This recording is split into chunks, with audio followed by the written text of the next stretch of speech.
Olá, este é o blog Civil Imobiliário. Hoje a entrevista é com Carlos Elias. A gente vai tratar sobre Contract Design. Carlos, tudo bem? Muito obrigado pela sua presença. O Carlos, pessoal, ele é de Brasília, assessor do Senado, professor e advogado. E obrigado por vir aqui a São Paulo nos receber no nosso blog. O prazer é todo meu. A gente já acompanha o blog há muito tempo. É um blog que consegue, com uma riqueza incrível, passar questões práticas no direito imobiliário. E eu me sinto honrado de estar aqui ao seu lado. Obrigado.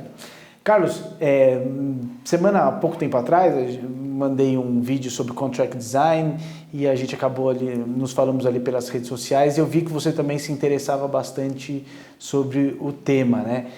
E há realmente uma espécie, no Brasil, um descuidado na elaboração contratual. E na sua prática você tem verificado realmente que muitas vezes a ausência de uma cautela na elaboração de um contrato pode ensejar um problema futuro muito grande. Gomide, já há muito tempo eu fico vivenciando isso na prática. Eu era do STJ há muito tempo, ficava acompanhando os processos, que eram vários, envolvendo problemas que decorriam de redações contratuais mal feitas, problemas milionários, clientes que perderam, dava para ver, milhões de reais porque o contrato não ficou bem redigido. Na época que eu fui da AGU também, advogado da União, também via, porque de contratos que tinham, de forma lateral que aparecia, eu via também que vários empresários tomavam tombos catastróficos por conta de redação contratual.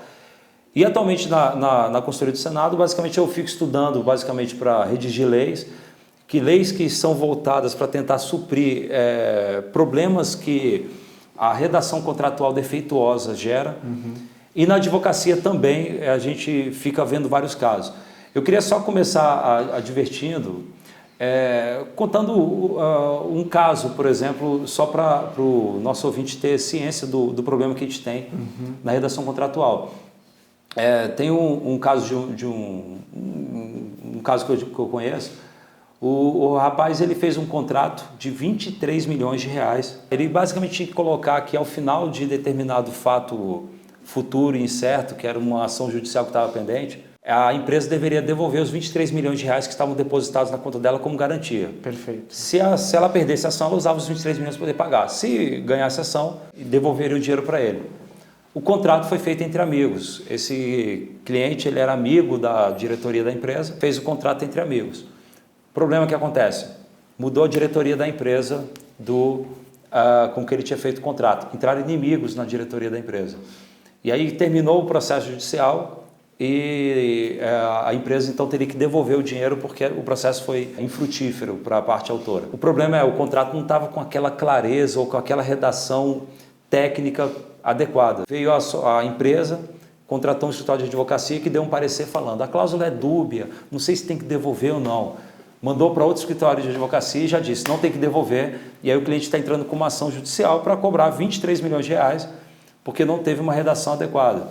Um outro caso de contrato de 7 milhões de reais que uma empresa fez com outra e também não tinha o primor na redação técnica, ou seja, é o costume de muitos empresários de fazer contratos sem colocar um advogado técnico especializado nisso ou que tenha domínio da redação contratual. E a outra empresa, basicamente, era um contrato que envolvia questões imobiliárias propriamente, de análise de contratos de financiamento imobiliário. E a empresa ia desenvolver um produto de tecnologia para poder dar vazão a essa análise de contratos. E ela gastou 7 milhões para poder desenvolver isso. E a outra empresa ficou com compromisso, ela fez uma promessa de fato terceiro na forma do 436 do Código Civil, de conseguir que uma outra empresa gigante, uma instituição financeira gigante, iria cuidar daqueles...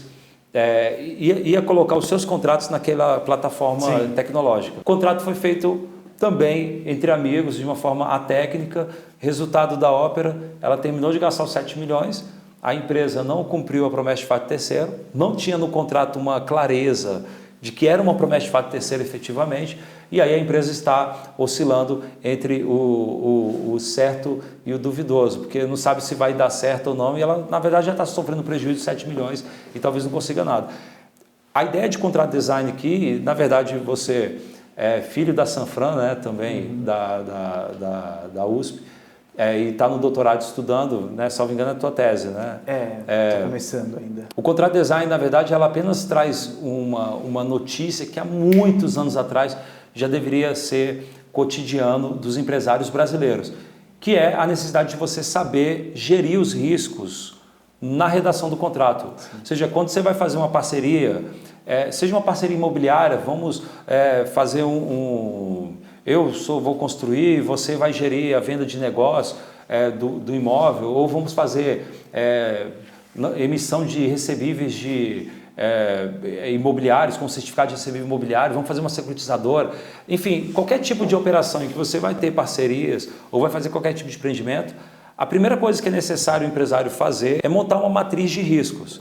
Riscos não só de se vai dar certo ou não o negócio, mas riscos também jurídicos. E isso é grave no Brasil porque a gente não tem no Brasil, o direito por natureza é indeterminado, mas no Brasil é muito mais.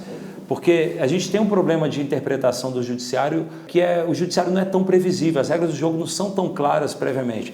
Então você entra com uma cláusula judicial, com base numa cláusula contratual que você reputa correta, e daqui a pouco o judiciário declara nula com base no princípio da dignidade da pessoa humana, da vulnerabilidade. Isso gera uma insegurança jurídica atroz assim, na vida dos empresários.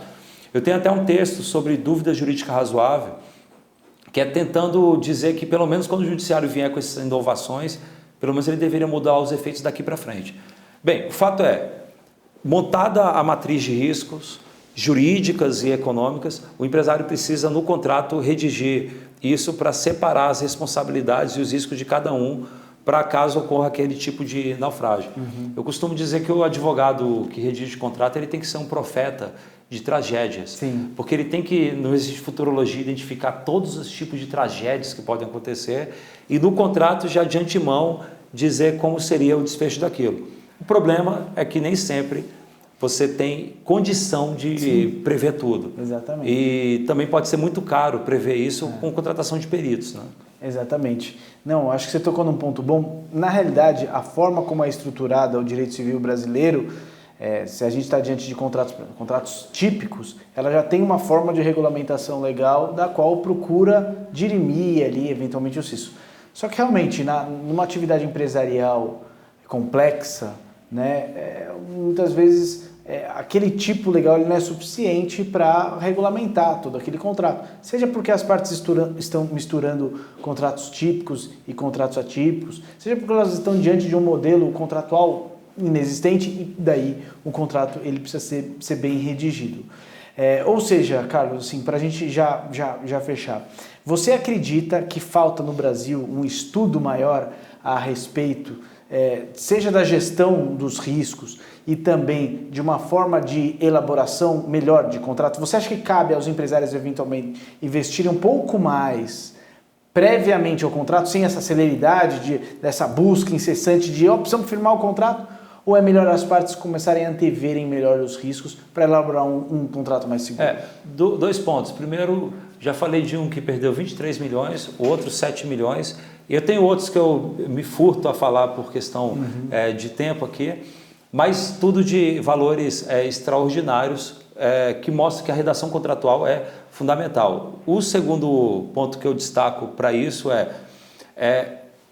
contrato não é redigido, esse para mim é a primeira lição quando você vai redigir contrato não é redigido para as partes, contrato é redigido para juiz, porque você redige o contrato na hipótese de inadimplência, de qualquer tipo de problema, que são 10% dos casos, a maior parte dos contratos são cumpridos, mas você redige o contrato para que naqueles 10% de casos concretos que dá problema, um juiz lá no final das contas julgue. E o juiz não é técnico, então se você redige o contrato com o linguajar, já vi contrato lá, vai ter compensação financeira de fulano, que é um linguajar técnico da economia e tal, econômico. Aí vai para o juiz não entende o que é compensação econômica, ele interpreta de um jeito totalmente diferente.